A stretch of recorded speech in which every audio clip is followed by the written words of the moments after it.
Futurama, Bender's Big Score, movie review.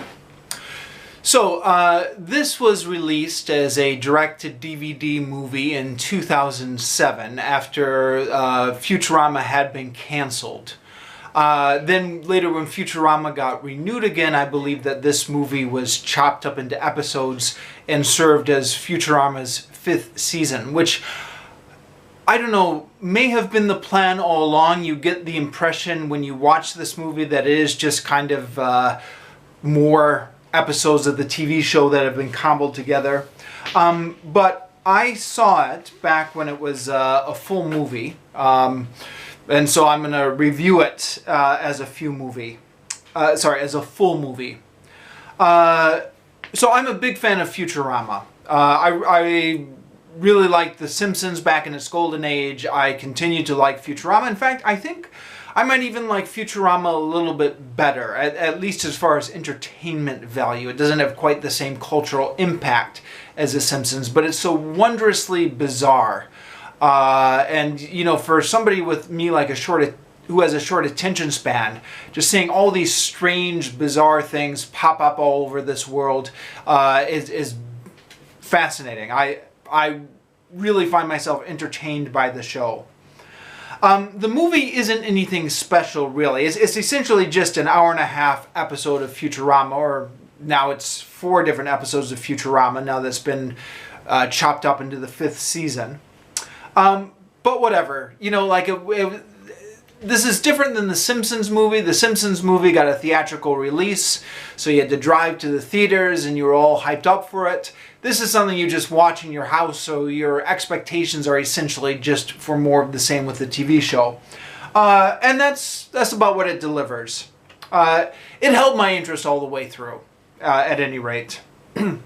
So the movie starts off with some great comic self-referencing, a series of gags in which the characters are making allusions to the fact that they've been canceled 2 years previously, and a not very subtle jab at the Fox executives who ordered that canceling.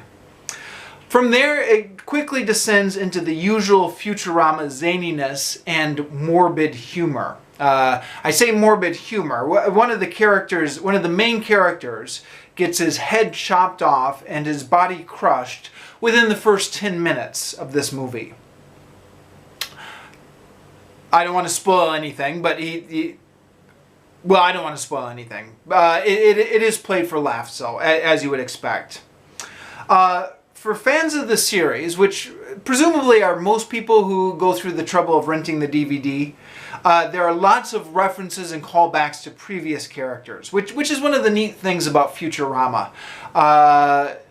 And I think even back when Futurama was first around, you know, the late 90s, early 2000s, it was before the streaming services had made this kind of thing mainstream. So the fact that they had all these callbacks to earlier episodes and continuity and characters was pretty, I don't want to say it was groundbreaking, but it was novel at the time. At the same time, though, this movie doesn't need to intimidate newcomers. You might miss a few callbacks, but it's still pretty easy to tell what's going on.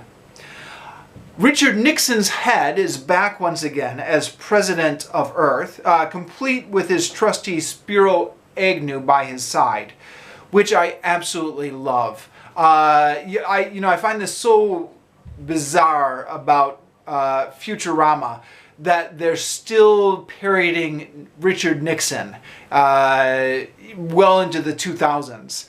I mean, Richard Nixon was parodied by so many comedians back in his day, but then they all kind of left that joke and moved on to other things. But Futurama just kind of hangs on to that joke of the Richard Nixon parodies. And I just think that's charming in a way. I find that funny.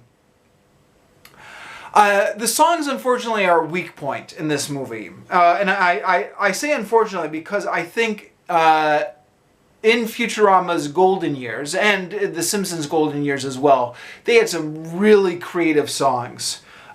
This time around, though, the songs don't feel so creative. They feel just like filler. Like somebody was told, you know, write 5 songs, and they said, oh, okay. It doesn't feel like there's really a lot of heart and creativity in it.